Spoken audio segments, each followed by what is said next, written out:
Hello students, math care YouTube চ্যানেলে সকলকে স্বাগত।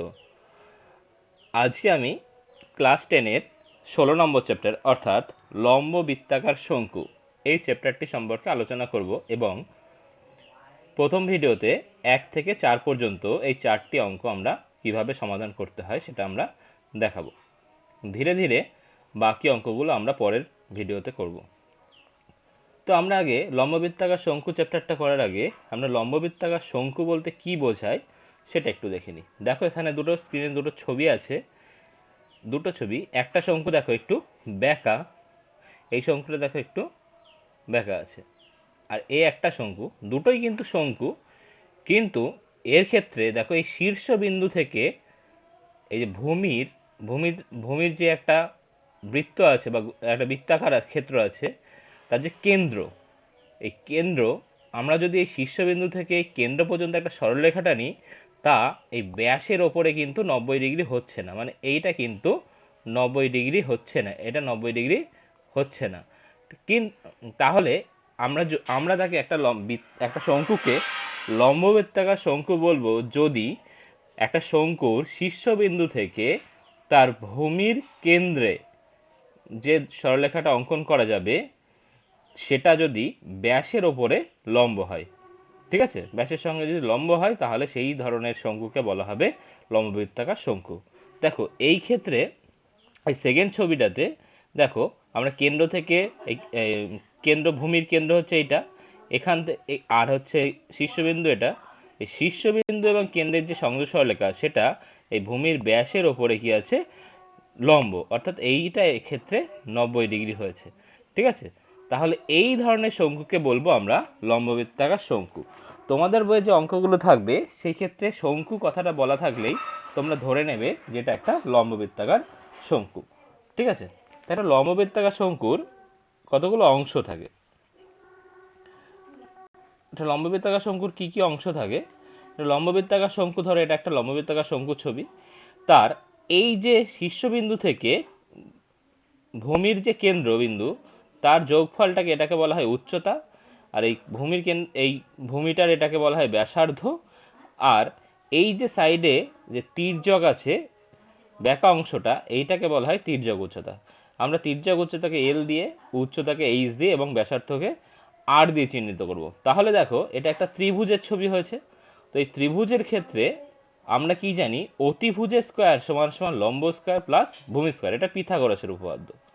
পিথাগোরাসের উপপাদ্য থেকে আমরা পেয়ে যাচ্ছি অতিভুজ মানে এল, এল স্কোয়ার সমান সমান লম্ব স্কোয়ার প্লাস ভূমি স্কোয়ার। তো লম্ব মানে এখানে এইচ, তাই এইচ এর স্কোয়ার প্লাস আর স্কোয়ার। তো এখান থেকে যদি উভয় পক্ষে বর্গমূল করি তাহলে এল সমান সমান হবে √এইচ স্কোয়ার প্লাস আর স্কোয়ার। এইটা আমাদের মনে রাখতে হবে, এটা কি তির্যক উচ্চতার একটা ফর্মুলা। ঠিক আছে, তো আমরা এইভাবে আরও কিছু ফর্মুলা একটুখানি দেখে নিই যে লম্ববৃত্তাকার শঙ্কুর কি কি ফর্মুলা আছে। একটা হচ্ছে বক্রতলের ক্ষেত্রফল। বক্রতল মানে কি, এই যে ওপরের যে বেঁকা অংশটা তার ক্ষেত্রফল। তার ক্ষেত্রফল কি, পাই আর এল বর্গ একক। ঠিক আছে, আমরা সূত্রের প্রমাণগুলো বা কিভাবে আসছে সূত্রগুলো সেটা পরে একটা ভিডিওতে আমরা দেখাবো। এখন শুধুমাত্র ফর্মুলাগুলো বলছি এবং এই ফর্মুলাগুলো ইউজ করে অঙ্কগুলো করতে হবে। আচ্ছা, আর ভূমির ক্ষেত্রফল, ভূমিটা কি, একটা বৃত্তাকার অংশ। তো বৃত্তের ক্ষেত্রফল আমরা জানি পাই আর স্কোয়ার, তাহলে ভূমির ক্ষেত্রফল হবে পাই আর স্কোয়ার। ঠিক আছে, আর আয়তন, আয়তন কি, একটা চোঙের আয়তন ছিল শুধু পাই আর স্কোয়ার এইচ, তাহলে একটা শঙ্কুর আয়তন কত হবে, 1/3 পাই আর স্কোয়ার এইচ। এটা খুব ভালো করে একটা পরীক্ষা করলে দেখা যাবে যে যদি আমরা এই শঙ্কুতে করে কোনো, ধরো জল একটা পাত্রে ঢালছি, তাহলে একটা চোঙাকৃতি পাত্রে ঢাললে 3 বার ঢাললে তার উচ্চতা এর উচ্চতার সাথে সমান হবে। তাহলে একটা চোঙের আয়তন এই শঙ্কুটার আয়তনের থেকে 3 গুণ হবে। একই উচ্চতা এবং একই ব্যাসার্ধের যদি হয় তাহলে চোঙের আয়তন এই শঙ্কুর আয়তনের 3 গুণ হবে। অর্থাৎ শঙ্কুর আয়তন হবে 1/3 গুণ পাই আর স্কোয়ার এইচ। আর একটা সূত্র হচ্ছে এটা বক্রতলের ক্ষেত্রফল পেয়েছি পাই আর এল, আর ভূমির ক্ষেত্রফল পেয়েছি পাই আর স্কোয়ার। তাহলে সমগ্র তলের ক্ষেত্রফল কত হবে? সমগ্র তলের ক্ষেত্রফল মানে এই দুটো যোগ করতে হবে। সমগ্র তলের ক্ষেত্রফল কি হবে, এই পাই আর এল প্লাস পাই আর স্কোয়ার এত বর্গ একক। এখান থেকে আমরা পাই আর কমন নেব, পাই আর যদি কমন নিই তাহলে পড়ে থাকবে এল প্লাস আর, তো বর্গ একক। এইটা হলো আমাদের সমগ্র তলের ক্ষেত্রফলের ফর্মুলা। তো আমরা চারটে ফর্মুলা দেখলাম, এই চ্যাপ্টারের যে অঙ্কগুলো করব তাতে এই চারটে ফর্মুলা লাগবে, এই চারটে ফর্মুলা দিয়ে আমরা বাকি অঙ্কগুলো সব করব। তো আমরা চলে যাচ্ছি প্রথমে 1 নম্বর অঙ্কে। 1 নম্বর অঙ্কে যাচ্ছি, কি আছে 1 নম্বর অঙ্কে বলা আছে যে আমি একটি মুখবন্ধ লম্ববৃত্তাকার শঙ্কু তৈরি করেছি যার ভূমির ব্যাসার্ধের দৈর্ঘ্য 15 সেমি। তাহলে ভূমির ব্যাসার্ধ দেওয়া আছে, তা দেখো ভূমির ব্যাসার্ধ আর সমান সমান কত 15 সেমি এবং তার তির্যক উচ্চতা 24 সেমি। তাহলে তির্যক উচ্চতাকে আমরা কি ধরবো বলেছি এল, তাই তির্যক উচ্চতা এল সমান সমান 24 সেমি। এবার বলেছে শঙ্কুর পার্শ্বতলের ক্ষেত্রফল। তা শঙ্কুর পার্শ্বতলের ক্ষেত্রফল কি? শঙ্কুর পার্শ্বতলের ক্ষেত্রফল আমরা জানি যে পাই আর এল বর্গ সেমি। তাহলে শঙ্কুর পার্শ্বতলের ক্ষেত্রফল হচ্ছে পাই আর এল বর্গ সেমি। পাই মানে কত 22/7 ইন্টু আর মানে কত 15 ইন্টু এল মানে কত 24, এখানে বসিয়ে দিলাম। বসিয়ে দেওয়ার পরে আমরা কি করব, গুণ করব।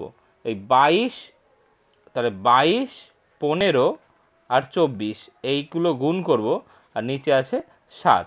তাহলে 22, 15 আর 24 যদি আমরা গুণ করি তাহলে কত দাঁড়াচ্ছে? তো 22, 15 আর আগে আমরা 22 আর 15 গুণ করব,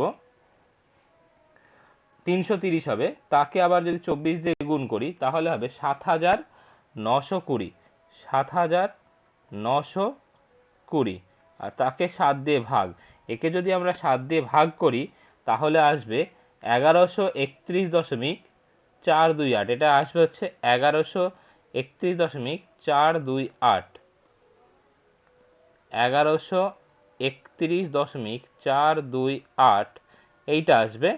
এবার যেহেতু এই 3 নম্বর ঘরে 8 আসছে তাই আমরা কি করব, এটাকে আসন্ন মানে করলে এই 4-2 যেটা আছে এটা 1 বেড়ে যাবে, অর্থাৎ দ্বিতীয় দশমিকের পরে 2 ঘর পর্যন্ত যদি নিই তাহলে হয়ে যাবে 1131.43 বর্গ সেমি প্রায়। এটা আমাদের অ্যান্সার। আর একটা চেয়েছিল শঙ্কুর সমগ্র তলের ক্ষেত্রফল। তা আমরা সমগ্র তলের ক্ষেত্রফলের ফর্মুলা কি? পাই আর ব্র্যাকেটে এল প্লাস আর বর্গ সেমি, এটা আমাদের সূত্র। আবার আমরা কি করলাম, পাই মানে 22/7, আর মানে হচ্ছে 15 ইন্টু এল মানে 24 প্লাস আর মানে কত 15 বসিয়ে দিলাম। তাহলে আমাদের কি আসছে 22/7 মানে 22 ইন্টু 15 ইন্টু এই 15 আর 24 যদি যোগ করি আমরা হয়ে যাচ্ছে 39। তাহলে এটা বাই 7। এবার আমাদের কি করতে হবে, এইগুলো গুণ করতে হবে। 22 ইন্টু 15 করলে আগের মতো 330 হয়, ইন্টু 39 করলে আসবে 12,870, আর নিচে হচ্ছে 7 রাখো। এটাকে ভাগ করব, 7 দিয়ে আমরা যদি ভাগ করি তাহলে হচ্ছে এটাও আগের মতো যদি ভাগ করি তাহলে আসবে 1838.571। তাহলে এটা থেকে আমরা আবার দশমিকের পরে 2 ঘর পর্যন্ত নেব, তাহলে অ্যান্সার লিখব 1838.57 বর্গ সেমি। দুটো অ্যান্সারই হয়ে গেল। এবার আমরা উত্তর লিখে দেব। চলে যাচ্ছি 2 নম্বর অঙ্কে। শঙ্কুর আয়তন নির্ণয় করো, যেখানে কি ভূমির ক্ষেত্রফল দেওয়া আছে 1.54 বর্গমিটার এবং উচ্চতা দেওয়া আছে 2.4 মিটার। তাহলে আমরা জানি কি শঙ্কুর আয়তন 1/3 পাই আর স্কোয়ার এইচ, তো পাই আর স্কোয়ার মানেই তো ভূমির ক্ষেত্রফল। তাহলে আমরা লিখতে পারি 1/3 ইন্টু ভূমির ক্ষেত্রফল ইন্টু উচ্চতা। তাই আমরা কি করলাম, 1/3 ইন্টু ভূমির ক্ষেত্রফল মানে কি 1.54 ইন্টু 2.4, এইটা থেকে আমরা যদি ক্যালকুলেশন করি তাহলে আসবে 1/3 ইন্টু 154/100 ইন্টু 24/10, 3 দিয়ে যদি আমরা কাটি 8, তাহলে 154কে আমরা যদি 8 দিয়ে গুণ করি তাহলে হবে 1232, আর নিচে হচ্ছে 1000। ঠিক আছে, এত ঘনমিটার। তাহলে আমরা এই 1000 দিয়ে 1232কে ভাগ করলে হবে 1.232 ঘনমিটার, হয়ে গেল অঙ্ক। 2 নম্বরটা, ভূমির ব্যাসের দৈর্ঘ্য 21 মিটার এবং তির্যক উচ্চতা যদি 17.5 হয় তাহলে আয়তন কত হবে? তাহলে আমরা ভূমির ব্যাসের দৈর্ঘ্য কত? 21 মিটার, তাহলে ব্যাসার্ধ কত হবে? 21/2 হচ্ছে 10.5। তাহলে তির্যক উচ্চতা এল সমান সমান যদি 17.5 হয় তাহলে শঙ্কুর উচ্চতা এইচ হলে আমরা ফর্মুলা জানি এল স্কয়ার সমান সমান এইচ স্কয়ার প্লাস আর স্কয়ার। মানগুলো বসিয়ে দিলাম। এল স্কয়ার মানে 17.5 স্কয়ার সমান সমান এইচ স্কয়ার প্লাস 10.5 স্কয়ার। এখান থেকে আমরা ক্যালকুলেশন করে এইচ স্কয়ার সমান সমান পাবো 17.5 স্কয়ার মাইনাস 10.5 স্কয়ার। এটা একটা সূত্র, এ স্কয়ার মাইনাস বি স্কয়ারের সূত্র, অর্থাৎ এ plus B A minus B.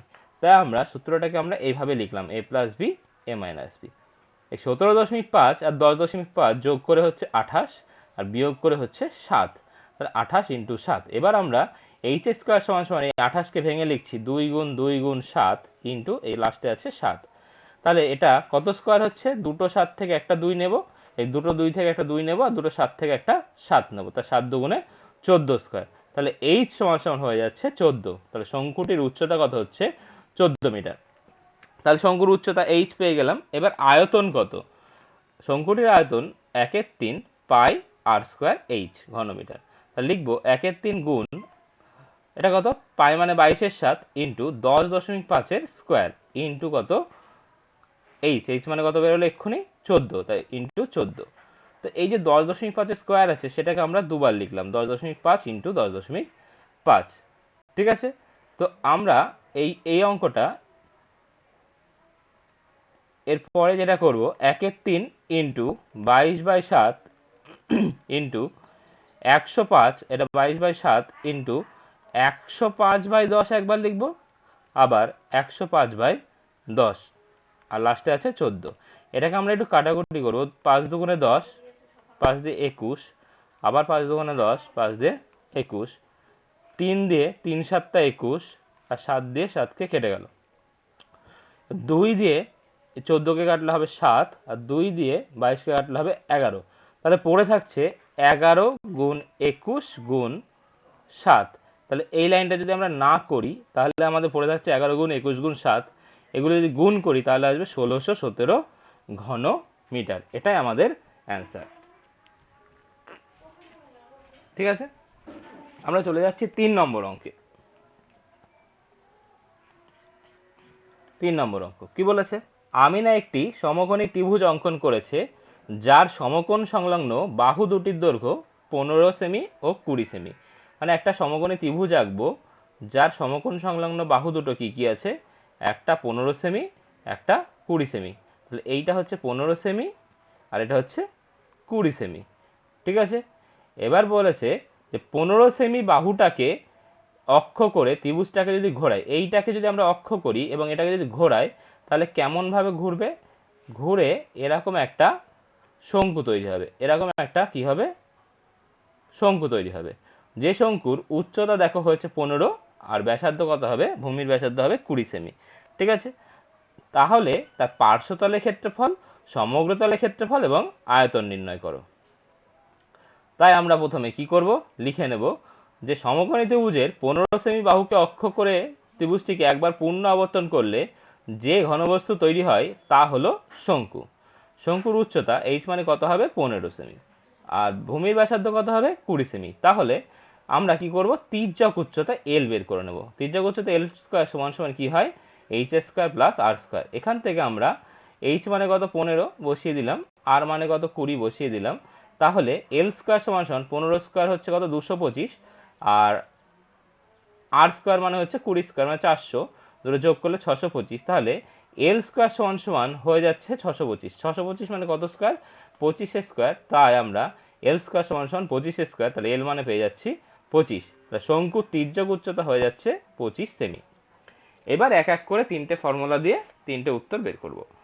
শঙ্কুর পার্শ্বতলের ক্ষেত্রফল, পার্শ্বতলের ক্ষেত্রফলের ফর্মুলা কি? পাই আর এল। তাহলে পাই আর এল লিখলাম, মানগুলো বসাবো। পাই মানে 22/7 ইন্টু আর মানে কত? 20 আর এল মানে কত? 25। বসিয়ে দিলাম। এবার আমরা গুণ করব 22 আর 20 আর হচ্ছে 25, এই তিনটে গুণ করলে বা 25 আর 20 গুণ করলে হচ্ছে 500, 500কে 22 দিয়ে গুণ করলে 11,000। তাহলে 11,000/7 এটাকে যদি ভাগ করি আমরা, এই অ্যান্সারটা চলে আসবে। ঠিক আছে, এটা গেল পার্শ্বতলের ক্ষেত্রফল। এবার আমরা সমগ্রতলের ক্ষেত্রফল। সমগ্রতলের ক্ষেত্রফলের ফর্মুলা কি? পাই আর ব্র্যাকেটে আর প্লাস এল।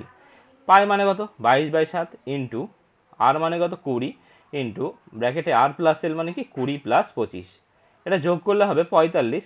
ঠিক আগের মতোই এই ওপরেগুলো গুণ করব। 45 ইন্টু 20 করলে আসবে 900, 900কে 22 দিয়ে গুণ করে আসবে 198, মানে 19,800/7। 7 দিয়ে এটাকে ভাগ করলে এই অ্যান্সারটা চলে আসবে। শঙ্কুর আয়তন। আয়তনের ফর্মুলা কি? 1/3 পাই আর স্কয়ার এইচ। আমরা মানগুলো বসিয়ে দেবো। 1/3 ইন্টু পাই মানে কি? 22/7 ইন্টু 20 স্কোয়ার। 20 স্কোয়ার মানে কি? দুটো 20, 20 গুণ 20, আর লাস্টে কি আছে? Into H. এইচ মানে কত? 15। তাহলে আমরা কি করব? এই 3 দিয়ে 15কে যদি কাটি, 3 দিয়ে যদি 15কে কাটি তাহলে হয়ে যাচ্ছে 5, 3 5 15। তাহলে পড়ে থাকছে কি? 22 ইন্টু দুটো 20 ইন্টু 5/7। এই এই ওপরের গুলো 5 20 100, 100কে 2 দিয়ে গুণ করে হচ্ছে 20 দিয়ে গুণ করে হচ্ছে 20,000, না 100কে 2000 ইন্টু 22 হয়ে যাচ্ছে 44,000। ঠিক আছে, তো 44,000কে আমরা 7 দিয়ে ভাগ করব, তাহলে কত আসবে? এই অ্যান্সারটা চলে আসবে। তার মানে এইখানে পাশে একটা লাইন লিখে দিলে ভালো হয়, যে এটা সমান সমান 44,000/7 এত ঘন সেমি। এই 44,000কে আমরা 7 দিয়ে ভাগ করব, তাহলে আমাদের এই অ্যান্সারটা আসবে 6,285 পূর্ণ 5/7। এই অ্যান্সারটা চলে আসবে। এবার আমরা তিনটে অ্যান্সার লিখে দেব।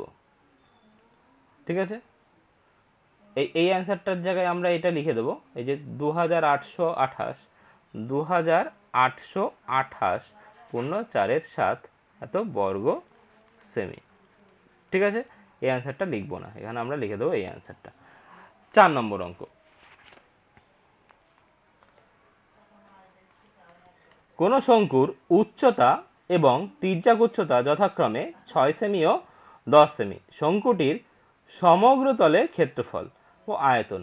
দেখো আমাদের আর এর মান দেওয়া নেই, এখানে উচ্চতা দেওয়া আছে এইচ মানে 6 সেমি এবং তির্যক উচ্চতা এল মানে 10 সেমি। তাহলে আমাদের প্রথম কাজ হচ্ছে আমরা আর এর মানটা বের করে নেবো। আর মানে কি? ব্যাসার্ধ। তো আমরা ফর্মুলা তো জানি যে এল স্কোয়ার সমান সমান এইচ স্কোয়ার প্লাস আর স্কোয়ার। সেখান থেকে এল মানে কত? 10, 10 স্কোয়ার সমান সমান 6 স্কোয়ার প্লাস আর স্কোয়ার। তো 10 স্কোয়ার মানে 100, 6 স্কোয়ার মানে 36 প্লাস আর স্কোয়ার। তাহলে আমরা এখান থেকে পাচ্ছি আর স্কোয়ার সমান সমান 100 মাইনাস 36। 100 থেকে 36 বাদ দিলে হচ্ছে 64। তাহলে আর স্কোয়ার সমান সমান হয়ে যাচ্ছে 64। 64 মানে কত স্কোয়ার? 8 স্কোয়ার। তাহলে আর সমান সমান হচ্ছে 8। তা শঙ্কুর ভূমিতলের ব্যাসার্ধ হয়ে যাচ্ছে 8 সেমি। তাহলে এবার আমাদের শঙ্কুর সমগ্র তলের ক্ষেত্রফলের ফর্মুলা কি? পাই আর ব্র্যাকেটে আর প্লাস এল।